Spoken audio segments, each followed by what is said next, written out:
Hello, I'm Carey, the Senior Public Information Officer here at the Broward Sheriff's Office. Today, I'm honored to be sitting with Broward Sheriff Dr. Gregory for this important discussion. Sheriff, thank you for joining me. Carey, thanks for having me. Absolutely. Today, we're going to be talking about BSO's regional budget. This is the portion of the budget that's funded by the Broward County Commission, and it funds very important aspects and responsibilities of the Broward Sheriff's Office. For instance, BSO's aviation unit, the men and women who patrol at Port Everglades, at Fort Lauderdale Hollywood International Airport, the individuals who answer 911 calls in the county, as well as BSO's Department of Detention. Now, Sheriff, you know better than most that the budget system is very complicated. Absolutely. In fact, BSO's regional budget, I think, runs more than 330 pages. Correct. And it is public on sheriff.org for anyone that wants to review it. Now, in this conversation, Sheriff, we want to give the public accurate facts and details about this process, about what BSO requested in its budget from the Broward County Board of County Commissioners and why. And I think as part of this conversation, we'll be able to dispel and address some misinformation that has been reported and repeated throughout this process. So, Sheriff, let's dig in. Earlier this year, you asked the County Commission for a 9% increase in the regional portion of BSO's budget. A large portion of that would go towards employee salaries. Tell us why. Well, I think, first of all, Carey, I'm glad you kind of gave the overview about our budget, because there's a lot of misinformation out there that's continued to be kind of perpetrated out, either intentionally or unintentional. Even at times, my colleagues in the County Commission will make statement that we consume the majority of the county's budget in terms of their operating elements. So we're going to go through this, and we're going to take as much time as possible to give the people the facts, to give them the truth about what's happening. To address your question, yes, this year's operating budget, we were very much focused on meeting the needs of the employees' compensation, their salaries. And that was done not randomly, not haphazardly. It was a strategic plan that I put in place with the organization to look at the ultimate why that I had as the administrator, which was, why are we losing so many people? How is it that hundreds of employees are leaving to Palm Beach? Hundreds of employees are vacating from dispatch, Department of Detention, law enforcement, fire rescue. When we have one of the top training facilities in the country, when we're the third largest sheriff's office in the United States, we're the largest public safety organization in the state of Florida, and people take a lot of great pride to come here. So I had to look at the numbers. And the numbers clearly identified, we had an independent group come in, reputable, work in this spectrum for years, did an analysis and highlighted what we kind of knew, which was we were grossly underpaid in every single category in this entire agency. An agency of almost 6,000 employees, in every position was underpaid, anywhere between $25,000 to $50,000 differentials. That's insane. And that only took place due to compounding reductions in budgets over the span of 20, 30 plus years. And so when I seen that, I said, okay, now it's time to educate this community and get our city partners who take up the significant role in terms of contract agreements, get them engaged, and then also get the county government engaged so that we can properly pay people and put them in a competitive marketplace where we wouldn't lose them. The goal was to present this to the county, which we did. They have ample enough time to respond.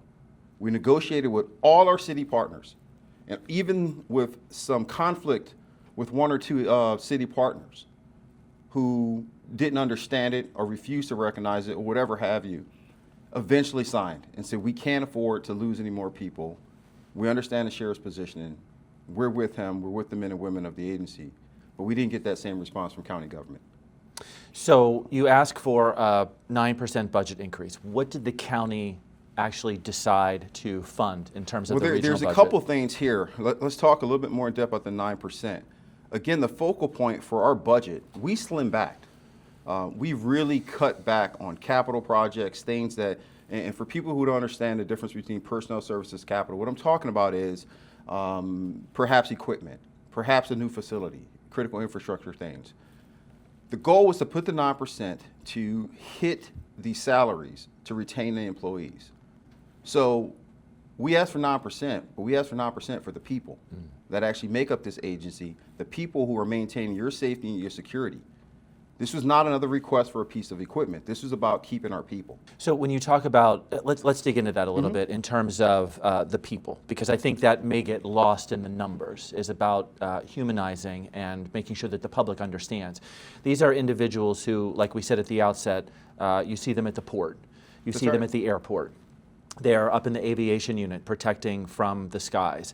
BSO's regional budget is massive, it's large. Tell us a little bit in greater detail what these men and women do, because the public just sometimes doesn't see it on a day-to-day basis. I'll tell you what, Carey, we'll do one better. When we're talking about regional services and where the bulk of BSO's budget shows up on the surface, where you hear county commissioners saying, well, the sheriff's budget is $1.3 billion and it's exhausting all our resources. Well, that's nonsense, because the overwhelming majority of those funds are for us to do the county's job. For example, many people say it's the sheriff's jail. No, we handle the operating protocols, care, custody, and control of those inmates. But that is a partnership element where it is the county's facility. It is their job, their responsibility to make sure that that jail is operational. So when we request an increase in that jail component budget, and it's now roughly $400 million, that is not $400 million that is just going to BSO. That is $400 million that the county has an obligation to fulfill. It's the county jail, not the sheriff's jail. So this starts compounding. 400 million, you go ahead and reduce 1.3 by 400 million, because that falls on their shoulder. Now let's talk about regional communications. That's also a partnership element where, as the sheriff, it is my dispatchers, my call takers who runs operations. We don't buy technology. We don't control the infrastructure, where we're going to be at. That's another joint relationship with the county. So when we're asking the county government for $75 million roughly to handle the operating protocols for their facility, again, that's 475. And these are rough figures. You can go on our page and get the exact numbers. All right, I'm rounding things up or down. But you start adding that up. Now we have regional services again. Those lovely helicopters that we procured only after tragedy, we'll get into that in a moment. But those helicopters that are flying over this county, I hear it all the time. People say, yeah, it looks like Fort Lauderdale helicopters. No, folks, it's not. It's the Broward Sheriff's Office. It's not Miramar's, it's not Coral Springs, it's not Coconut Creek. It is the Broward Sheriff's Office. That is a regional service that all 2 million people in this county absorbed. And guess who's also responsible for funding that? The county government. So mathematically, if you start adding all these figures up, we're somewhere between about $600+ million that if you exclude out of our budget, the county would have to find a partner who can produce 450 dispatchers. They would have to find a partner that could introduce 1,000 deputies in detention. They would have to introduce firefighters and law enforcement officers that are patrolling these areas. So it's one of these things where, as the administrator, I'm focusing on making sure we have everything that we need, right? Not that we want, but that we need to successfully accomplish this massive task, this massive mission that truly only BSO can accomplish. There will be no private sector group coming into this county to run that jail. There will be no private sector group coming into this county to run our dispatch system. And there won't be any private sector organization that will replace my law enforcement officers or my firefighters. That's the truth. It's non-debatable, it's non-negotiable, it's not theory, it's not conspiracy, it's not political. This is a fact. And the county government's going to have to accept that. All of what you mentioned takes manpower. Absolutely. It takes dedicated, trained professionals to do the job and to do it well. It's hard to quantify exactly how many people have left the agency, and of course impossible to tell how many might leave if this does not go through. But talk to us a little bit about the investment that BSO makes in new employees and the kind of impact this could have. Yes, last year during my budget presentation amongst the county commission, I was explaining to them about the imperative nature of how we lose people and the time associated with it. And I remember one of the commissioners says, well, we'll just find new people. Well, that's a remarkable statement considering the county don't recruit for us. But it's also reckless because you fail to recognize how much it costs just to get an employee through the door. We're spending anywhere between $150,000 to $175,000 training up a new officer to get him or her ready for the field. They're not in the field yet independently. And then when we finally get them trained up and ready to go, they're leaving. So we're wasting taxpayers' money by not being able to retain them. I feel like every year when we go through the budget process, it's always a challenging time because we're going to the taxpayers and saying, hey, we're asking you for more. And we know right now, particularly, there's a lot of external forces that are at play impacting the budgets of all counties and city governments right now.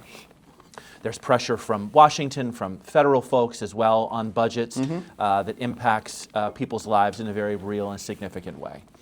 So how do you go to the public at this time and at this moment with the budget situations that we're facing and say, this is the time? This is the time that the men and women of the Broward Sheriff's Office who are paid under this countywide regional budget, they need these increases. Yeah, listen, let me clean something up first. Words matter, right? And I understand the nature of your question, your interview, but it's important for these people to understand something. When we go to the county for a budget, I've never asked this county to increase taxes on the taxpayers. So we're not going to the taxpayers and saying we need some special consideration or accommodation. We have to increase taxes in the community. In the 7 years I've been in this office, we have made do and worked miracles in here to be able to introduce advanced training, to meet all the public needs, to handle the community services and all these other things that are expected of us. And for each time that I've submitted this budget, 7 for 7, not one of them required this county government to increase taxes. Despite all the fear-mongering and suggested nature of comments that has come from some of the commissioners that would say we would have to, we have not once said increase taxes. So what we have asked, what I have gone amongst this county commission and stated was, what can you reprioritize out of your operating budget and goals and the things that they perhaps want to accomplish in parks and recs and different facilities and things of that nature? What can you make a concession on and say, hey, Sheriff, this year we'll back out off of our $400 million request to build a new office for ourselves. And we'll make sure we hit the numbers that you need for personnel services. That's the type of submission that we've put in front each time. And unfortunately, for 7 consecutive years, we still have not been fully funded. There has been one compromise after the next. We can't do it this year. We can't do it that year. Time is going to hurt us, and it already has. This is over 30 years of impact that has landed now on my shoulders as the sheriff of this county. I refuse to pass this off. I'm not going to be the sheriff here forever. I'm going to serve as long as God would have, and then I'm moving on. But part of a leader's responsibility is making sure you leave the organization better off than it was when you step in here. And there's no way in good faith with continued striking through budgets, ignoring major priorities and issues that impact the 2 million people of public safety. There's no way that I'm going to sit here and be passive or idly allow this to happen without bringing the truth to you, the people in this community, and then also holding the elected bodies who are making these decisions accountable. Something that goes along with that, I know there were some reports that the county had said that they don't have the opportunity to review or to audit BSO's budget. Do you want to address that? There's a lot of ways to address it. I'm going to start with the academic side of it first, because the law matters more than anyone's opinion. The county commission is not an oversight committee. That's not within their purview. That's not within the rules of what the state requires from them. When I say they're not an oversight committee, to the layman, I want you to think about what happens in the federal government. Under the federal government, there's Senate Arms Committees, there's Foreign Service Committees. Those committees, represented by congressmen and senators alike, are allowed to question the spending and have some level of oversight on behalf of the American people. It's a good practice. But in this case, that is not how the county government is structured by law. What they can do is reject, in the case that they've done 7 consecutive years, what we are proposing, and then they can say, here's what we're going to adopt.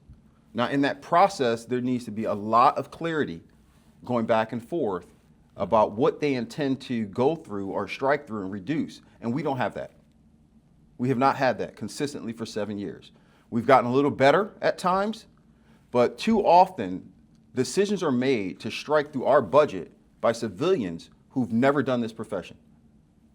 Not one county commission has ever served in a uniform. None of them been a first responder, none of them been a firefighter, law enforcement, detention deputy, dispatcher, etc. But they're making decisions about striking through our budget, saying, nah, they don't need this. We don't think that's a priority. We're going to reduce the budget down by 9 all the way down to 3%, and he's going to have to figure it out. That's unacceptable, and it's dangerous. It's absolutely dangerous. Here's what I mean by it's dangerous. I had this conversation for about 4 consecutive years about the imperative nature of replacing our helicopters. We were flying around in 1993 helicopters, give or take. We retrofitted them, restructured needs to keep them operational. And that was a red flag for me. I've said this and I'll say it again. I wouldn't drive around in a 1993 Honda Civic, let alone fly in the air and put someone else's life at risk, the community we're hovering over, the patients that we're transporting, my firefighters, my law enforcement officers that are in the air. And I continue to advocate that we purchase these new helicopters, and it was ignored. It wasn't a priority for whom? The county government. But it was a priority for us as the sheriff's office who are operating every day in these vessels. And lo and behold, tragedy strikes. We have a mechanical error on an antiquated helicopter, and I lose a firefighter and friend, and we kill a civilian in this community. Only then does the county somewhat respond and say, hey, we have enough money for one helicopter. And that too was unacceptable. And we put forth the same operational plan to expand the aviation unit strategically over several years and finally got that moving. But that's the issue that we have with county government and government in general. I'm not going to go all the way to Tallahassee and go to D.C. Quite frankly, I don't care what they're doing right now. My responsibility is here in Broward County. It's a lot of mess going on in those areas, but Broward County. One tragedy after the next must take place in this county before we get the appropriate response. I'll backtrack. I'll go past the helicopters, and I'll talk about how I got here. 2019, I arrived, January 11, 2019, because of tragedy, because of all the shortfalls that allowed for 17 people to be killed at Stoneman Douglas. And I put forth the necessary checks and balances and training and advancements to mitigate that from happening again. Then the next follow-up was, what are we going to do about communications? Calls are dropping. Inability, the infrastructures, the PSAPs that we use, reports come back that they're antiquated, that they're causing negative health issues for my people. And now roughly 15 years have gone by from one administration from the next, continue to request that we build a new state-of-the-art communication center, and we've yet to do it. So when you hear me, when the people of this community hear me speak with passion, and you hear me being very assertive or even aggressive, there's a reason behind it. Every damn one of these press conferences where there's a tragedy and someone dies, there's only one man standing in front of that camera. It's not your county commissioners, it's not your city mayors, and it's not your city commissioners. I have to step in front of that camera first, and I'll own the accountability. But there's responsibility that my elected colleagues have too. When they make decisions that undercut public safety, reducing budgets, where we can't buy critical equipment and we can't retain employees, and then people die, I don't want them coming to my door saying, okay, we have enough money for one helicopter. Okay, we have enough money now for training. Damn it, you had the money then. Priorities. Priorities. We can't keep playing this tragedy first and then let's respond. I won't accept it. I want to go back to the audit question because there were some things that I think are important to address, and that is that I believe in 2022, BSO, along with the constitutional officers here in the county, entered into an agreement where there would be a certified public accounting firm used. And so there is an audit. Absolutely. And it's public. Yeah, and the county does have access to it, correct? Sure. I went deeper into some other areas there, but most certainly we are transparent. Everything that we do is published and available for public records requests. What I mean by not having oversight is that the county commission cannot govern and tell an elected sheriff on how he or she conduct their operations and how they expend monies based on the needs and the priorities of the operation. of the agency. But any government entity should be transparent and be willing to have audits and everything else take place. But there needs to be clarity behind that for the public, which is the county government is not an oversight committee. That's not what they do. So, Sheriff, something else that's come up in this budget process is Broward is buffeted by two very large counties to the north and the south. Yes. And there were some very interesting, possibly parallels between what the sheriff to the north and the sheriff to the south, Palm Beach County and Miami-Dade respectively, requested of their county governments and what BSO requested and received. Can you walk through that and let us know how you perceive that? Yes. So for my administrative team, one of the things we looked at, and perhaps this might change how we assess this, is we typically stay internal. We look at what our needs are, and we don't compare ourselves to what is requested to the county to the north or to the south. So it's a unilateral, what does BSO need assessment, and then we submit our budget. However, consistently looking at what's happened to the counties to the north who are consuming our employees, right, where employees are vacating to Palm Beach, and we anticipate if this isn't rectified, they'll be vacating to Miami. Sheriff Bradshaw in Palm Beach requested about $114 million for his budget this year, which was going to be kind of new dollars, as we say. County government up there gave him 116. That's remarkable. I mean, that's an outstanding show of support, unlike anything I've seen in our county government history, not just my tenure. And then Rosie down in the south and from Miami submitted a budget and received $93 million. So I think the percentiles was something between Palm Beach did 13, give or take, and Miami was around about 10%. And they were fully funded. Fully funded. They didn't have any reduction in terms of the county government saying, we'll give you 5, we'll give you 3. And I think it's because they've recognized how critical of a time it is for first responders in the public safety community to be properly funded if they anticipate that their communities are going to grow and become more prosperous. The foundation for any government, in terms of county government, state government, is public safety. You can't build cities, you can't build bridges, you can't build parks, you can't build docks and piers without public safety. So witnessing that, it became somewhat really troubling, because now here's the consequence of that. The county, Broward County government is saying we're going to give you nothing more than 3%, which equates to about $22 million.